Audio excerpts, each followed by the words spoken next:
2장 5절 6절을 찾으셨으면 같이 한 목소리로 읽겠습니다. 하나님은 한 분이시요 또 하나님과 사람 사이의 중보자도 한 분이시니 곧 사람이신 그리스도라. 그가 모든 사람을 위하여 자기를 대속물로 주셨으니 기약이 이르러 주신 증거니라. 아멘. 저희가 소요리 문답 21문을 하는데 오늘은 사실 지난번에도 한번 이거 가지고 했었어요.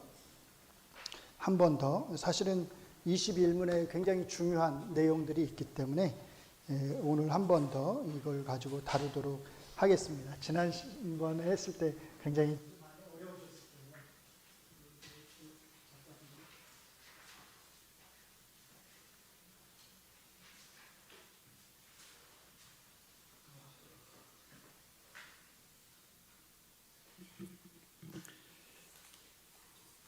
그래서 오늘은 조금 이해하기 쉽도록 프린트물을 제가 준비했어요. 프린트물 다 받으셨죠?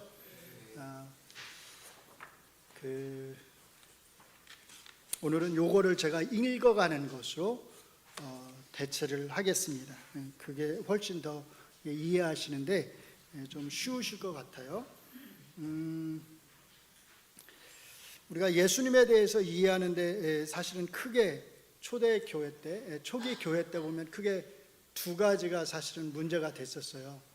예수님을 정확하게 어떤 분으로 규정을 해야 되느냐, 예수님은 하나님과 정확하게 어떤 관계를 갖고 계시는 분이냐라고 하는 것 하나. 그러니까 예수님이 하나님과 맺는 관계가 어떤 거냐, 성부와 성자라고 하는 표현을 성경이 쓰고 있는데 그게 어떤 의미로 도대체 쓰는 거냐 라고 하는 게 한 가지 이제 중요한 쟁점이었고요.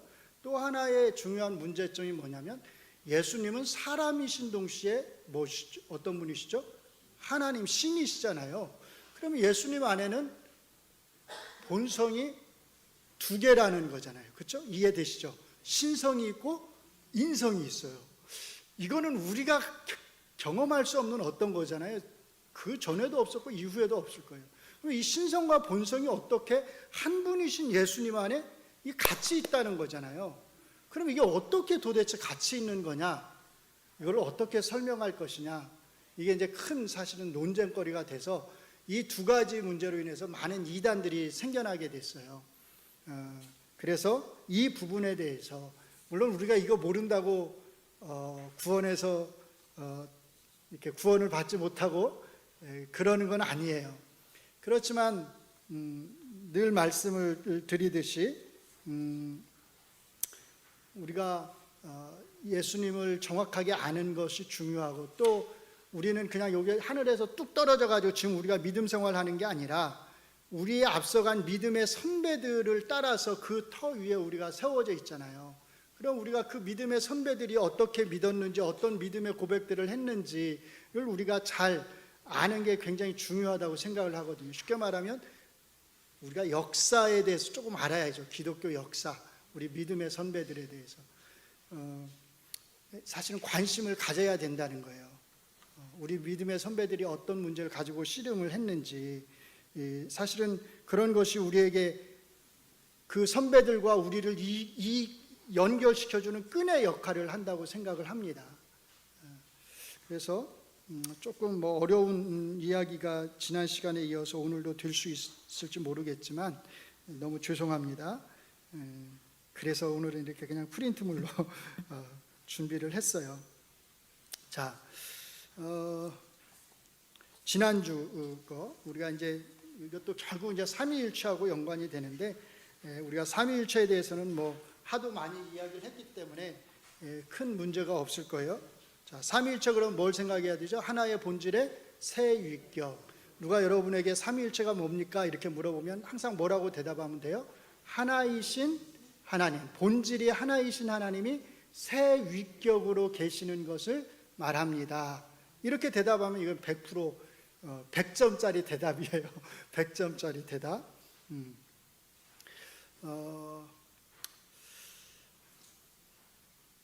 자, 이제 문제는 뭐냐면 그 다음에 또 어떤 사람이 또 이렇게 물을지 몰라요. 아니 그러면 성경에서 성부라고 부르고 성자라고 부르고 또 예수님을 하나님의 아들 이렇게 또 부르기도 하고 아버지가 아들을 낳았다고도 말하고 독생자 이런 표현도 쓰는데 도대체 그런 게 무슨 뜻입니까? 이렇게 물어보면 이제 그때부터는 이제 대답할 말이 없어지는 거죠. 뭐라고 대답해야 될까 이제 고민이 되는 거예요. 이거 가지고 이제 엉뚱한 말을 한 사람이 있어요. 누구라고 그랬죠? 아리우스. 그래서 그 사람이 한 유명한 말을 머릿속에 담아두시면 좋아요. 예수님은 어떤 때가 있었다고요? 존재하지 않았던 때가 있었다. 왜? 아들이니까. 아버지가 아들을 낳았다고 말하니까 그 말은 예수님이 어느 순간에 하나님이 낳아서 존재하게 되신 분이구나. 영원 속에서 우리보다 먼저 영원 속에서 예수님도 태어나신 분이네. 이렇게 엉뚱한 생각을 한 거예요. 여러분 이 생각에 동의하시나요? 이게 내가 너를 낳았다라고 하는 말의 뜻일까요? 그렇지 않겠죠. 이게 아니면 도대체 무슨 뜻이냐라는 거예요. 그럼 뭔가 설명을 해야 되잖아요. 그래서 아리우스가 말한, 그래서 아리우스는 예수님이 존재하지 않았던 때가 있으니까 예수님과 하나님은 같은 본질이 아니라 비슷한 본질, 유사 본질이다 이렇게 주장을 했던 것이에요. 우리는 동일 본질이다, 같은 본질이다 이렇게 주장을 하는 거예요. 자, 그걸 기억하시면서 오늘 나눠드린 프린트물을 보시면 성부와 성자와 성령의 관계를, 이건 제가 하는 게 아니라 우리 믿음의 선배들이 다른 이상한 이야기 하는 사람들 때문에 이렇게 규정을 해놨어요. 성부와 성자의 관계가 어떤 관계냐? 자, 1. 성부는 뭐라고요? 아무런 기원을 갖지 않는다. 성부는 누군가로부터 생겨난 게 아니죠. 누군가에게서부터 온 게 아니죠. 성부는 스스로 존재하시는 분이시죠. 자, 그래서 성경의 표현을 그대로 사용을 한 거예요. 성부는 성자를 그냥 낳으시는 게 아니라 영원히 낳으신다.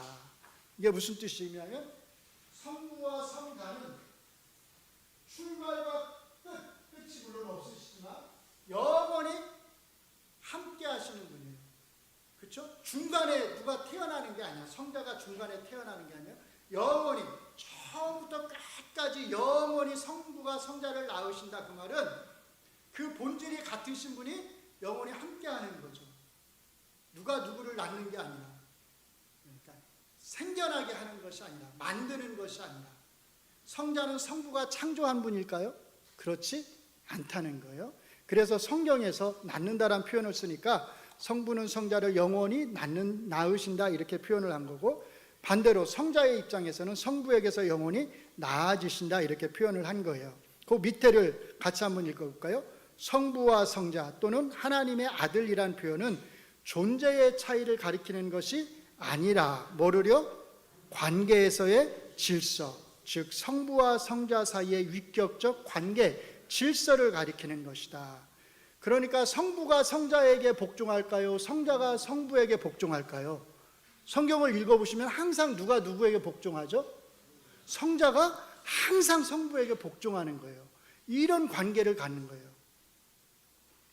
그래서 성부와 성자는 그 본질과 위엄과 권능에 있어서 동일하시나 그 위격적 관계, 질서에 있어서는 성자가 성부에게 항상 복종하신다. 그러니까 낳는다는 의미가 이런 관계에서의 질서를 말하는 것이 존재의 어떤 차이가 있다, 본질의 차이가 있다, 그런 걸 말하는 게 아니라는 거예요. 마태복음, 요한복음 제가 이렇게 성경 구절을 좀 적어놨어요. 조금 나아가서 얼굴을 땅에 대시고 엎드려 기도하여 이르시되 내 아버지여 만일 할만하시거든 이 잔을 내게서 지나가게 하옵소서. 그러나 나의 원대로 마옵시고 아버지의 원대로 하옵소서. 내가 아무것도 스스로 할 수 없노라. 듣는 대로 심판하노니 나는 나의 뜻대로 하려 하지 않고 나를 보내신 이의 뜻대로 하려 함으로 내 심판은 의로우니라. 아버지께서 내게 하라고 주신 일을 내가 이루어 아버지를 이 세상에서 영화롭게 하여 싸우니 아버지여 창세전에 내가 아버지와 함께 가졌던 영화로서 지금도 아버지와 함께 나를 영화롭게 하옵소서. 세상 중에서 내게 주신 사람들에게 내가 아버지의 이름을 나타내었나이다. 그들은 아버지의 것이었는데 내게 주셨으며 그들은 아버지의 말씀을 지켰나이다. 이 말씀들이 예수님이 하나님보다 낫다는 걸 의미할까요? 예수님과 하나님의 존재가 다르다는 걸 의미할까요? 그게 아니라 위격에서의 질서를 가리키는 것이다 라고 하는 거예요. 그 다음에 2번, 성부와 성자가 성령하고 갖는 관계예요. 자, 성령은 같이 읽어볼까요? 시작. 성령은 성부와 성자에게서 영원히 나오신다.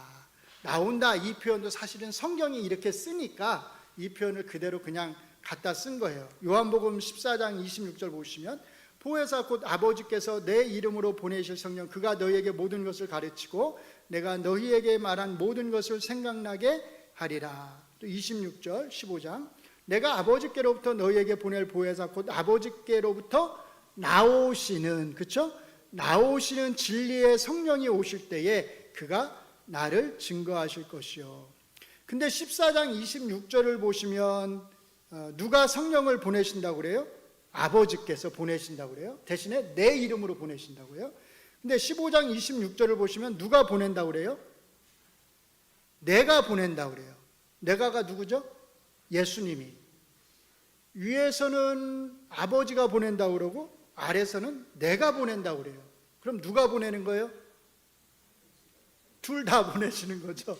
자, 그래서 밑에 보세요. 자, 순서에 있어서, 질서에 있어서 성령의 사역은 아버지와 아들의 사역을 앞서 있는 것이 아니라 아들이신 예수님의 구속 사역에 뒤따르며 그 구속 사역을 근거로 한다. 그러니까 예수님이 십자가에서 못 박혀 죽지 아니하셨으면 성령님이 우리 모두에게 임하셨을까요?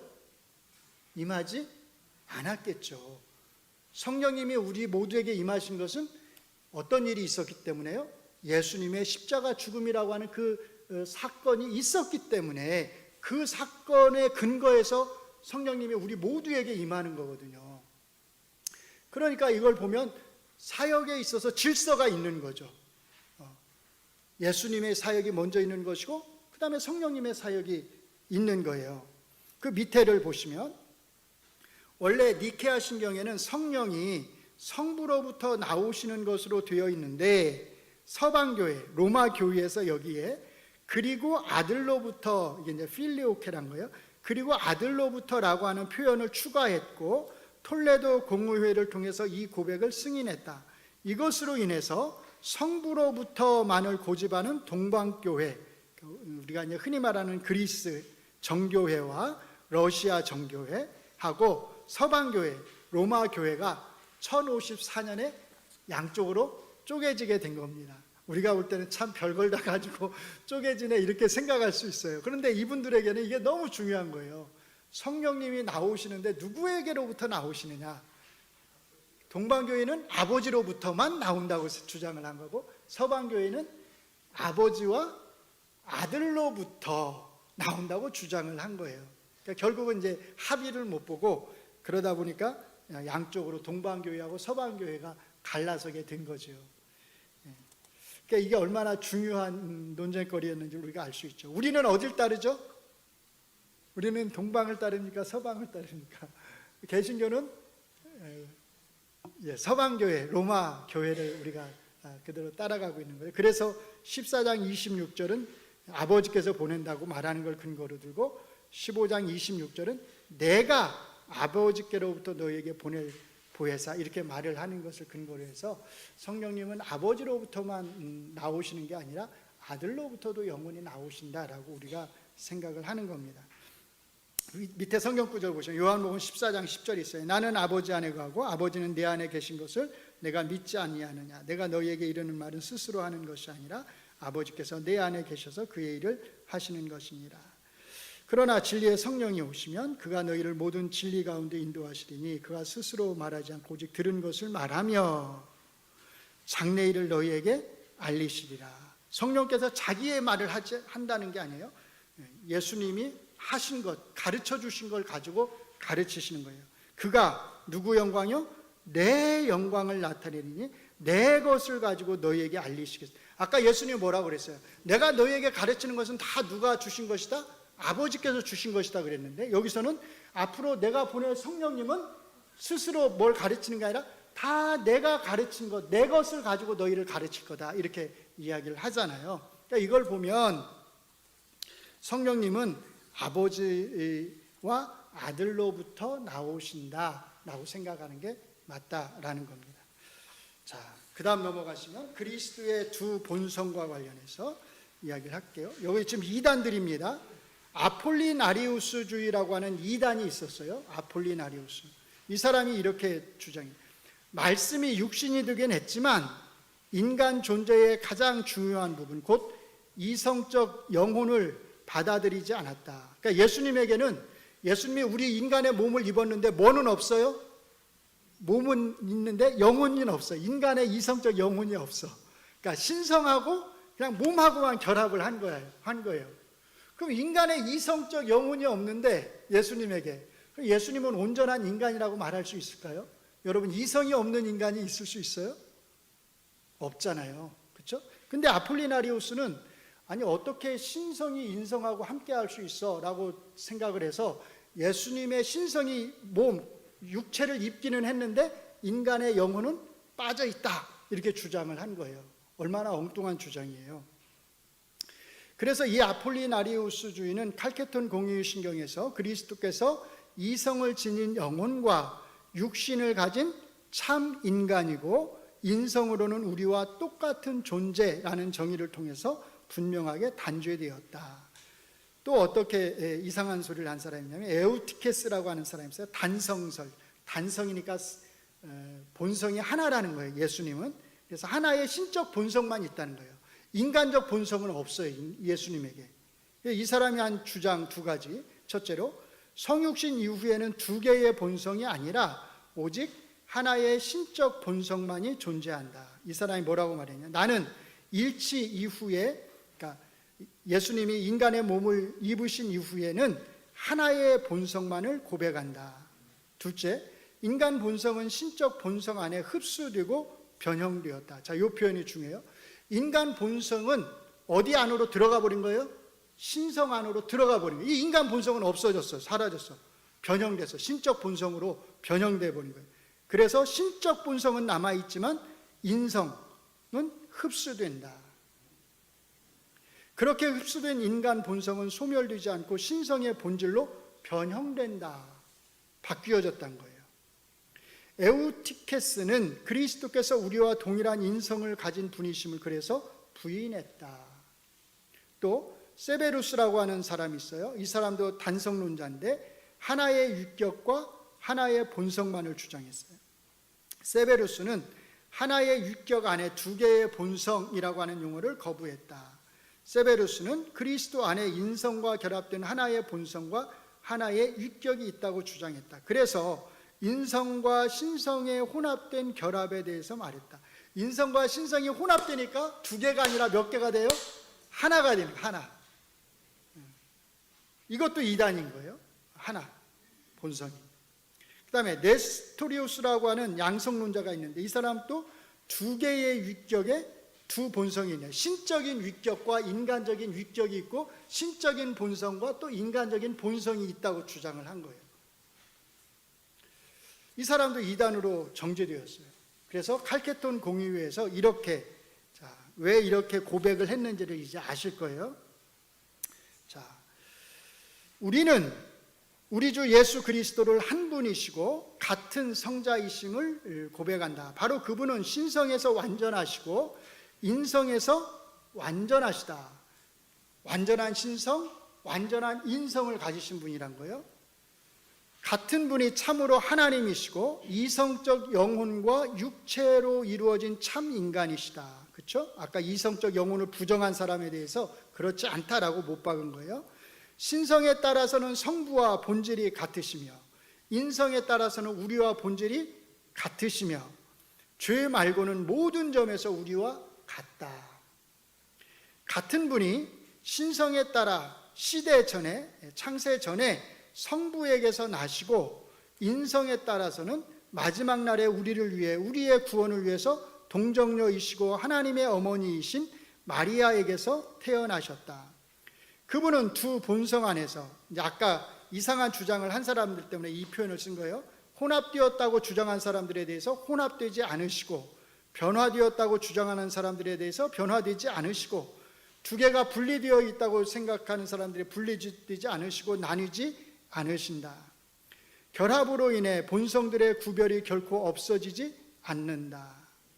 오히려 두 본성의 각 속성이 보존되며 하나의 위격과 혹은 하나의 슈퍼스타시스로 결합한다. 그분은 두 위격으로 나뉘거나 분리되지 않으시며 한 분이신 외아들이시다. 자, 간단하게 생각하면 이거 생각하시면 돼요. 예수님은 상위위에 제 2격이시죠. 맞죠? 성자시니까. 그렇죠? 예수님에게는 위격이 몇 개예요? 하나예요. 하나의 위격을 가지고 계십니다. 그런데 이 하나의 위격을 가지고 계신 예수님이 인간의 몸을 이 땅에 입고 오셨어요. 그러니까 예수님은 신이시니까 신성이 있으실 것이고, 사람이 되셨으니까 온전한 인성이 있으실 거예요. 그래야 온전한 신이고 온전한 인간이 되고 우리를 죄에서 구원하실 수 있는 분이 되는 거죠. 인성이 여기로 들어가 버리거나 이 신성이 여기로 들어가 버리면 안 된다는 거예요.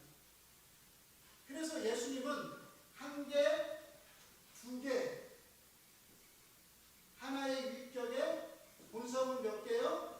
두 본성을 가지고 계시다, 이렇게 이야기를 하는 거예요. 이걸 잘 기억하셔야 돼요. 예수님은 하나의 위격에 두 본성을 가지신 분이다. 이해되시죠? 또 어렵지 않죠? 네. 네, 어렵지 않은데 하나의 위격에 두 본성, 이거만 잘 기억하시면 돼요. 대신에 이 두 본성이 하나의 위격 안에 있는데, 예수님이라고 하는 하나의 위격 안에 있는데, 여기서 칼케톤 공유가 말하는 것처럼, 어떤 잘못된 이단자들이 말하는 것처럼 혼합된 게 아니라는 거예요. 둘이 섞여 있는 것도 아니에요. 하나가 하나 안으로 들어가는 것도 아니에요. 이 두 본성은 하나의 위격 안에서 함께 있는데 구별되어 있어요. 이해되시나요? 네. 한 위격 안에 함께 있는데 섞여 있는 게 아니라 구별되어 있어요. 머리로는 이해가 되시죠? 네, 이걸 우리가 실험적으로 뭘 나타내려면 이건 세상에 이런 건 없어요. 우리가 그걸로 증명을 못해. 우리가 성경적인 말씀에 근거해서 이렇게 예수님을 규정을 하는 거예요. 하나의 위격에 구별된 두 본성을 가지고 계시다. 그래서 이것 외에 이 이걸 없애버리는 모든 사람들은 다 이단이다. 하나의 위격이 아니라 두 개의 위격에 두 본성이라고 말하는 사람도 다 이단이다. 하나의 위격에 하나의 본성만 있다고 주장하는 사람도 다 이단이다. 그럼 누가 정통이냐? 하나의 위격에 구별된 두 본성을 가지고 있다고 주장하는 사람들이 정통이다. 이게 우리 믿음의 선배들이 많은 이단 문제 중에서 그것들을 다 정리하면서, 우리가 믿는 것은 이것이야, 우리는 이렇게 고백해야 돼, 다른 소리 하지 마 라고 우리에게 물려준 예수님에 대한 규정이에요. 여호와 증인이나 몰몬교는 이렇게 말하지 않아요.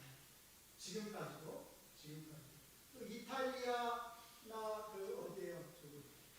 폴란드 이런 쪽의 일부 기독교라고 주장하는 사람들도 이렇게 주장하지 않아요. 아까 잘못 주장한 것들이 있다고 했잖아요. 그 주장들이 지금도 남아있어요. 사라진 게 아니에요. 그래서 우리가 이거를 조금 어려우시겠지만 뭔가 잘 볼 때는 일단은 외우는 게 좋을 수도 있어요.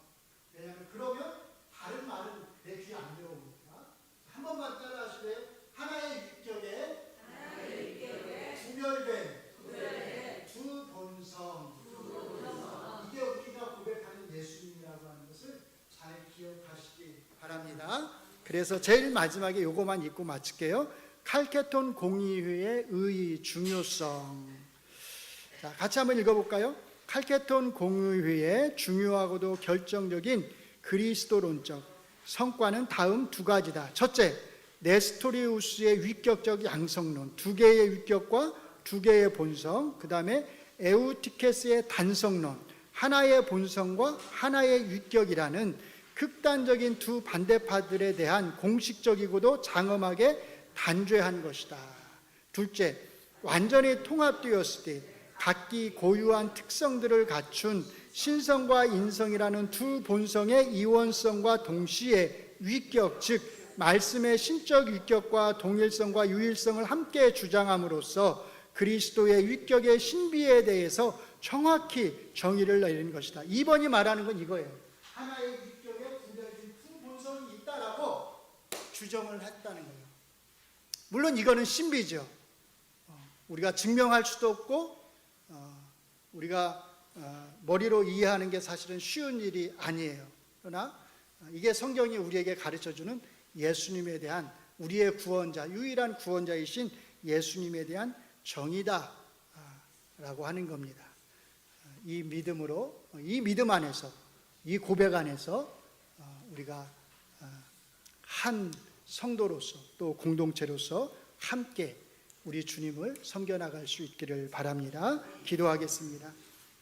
하나님, 예수님께서 말씀하셨던 것처럼 또 사도들이 성경의 여러 곳에서 말씀하신 것처럼 이 땅에 온갖 잘못된 가르침들이 생겨났고 또 지금도 생겨나고 있습니다.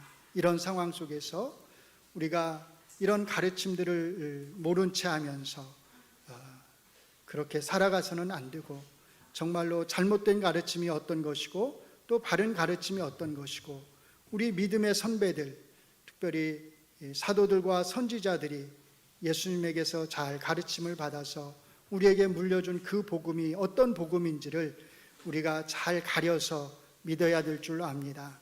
그 바른 가르침 안에서 우리의 바른 성장이 이루어질 줄로 믿습니다. 우리의 부족함을 주께서 아시오니 주께서 주의 성령께서 우리를 도와주시고 이렇게 하나씩 하나씩 부족하지만 알아가는 것 안에서 큰 기쁨이 또 큰 소망이 우리 안에 있게 하여 주시옵소서. 예수님 이름으로 기도합니다. 아멘.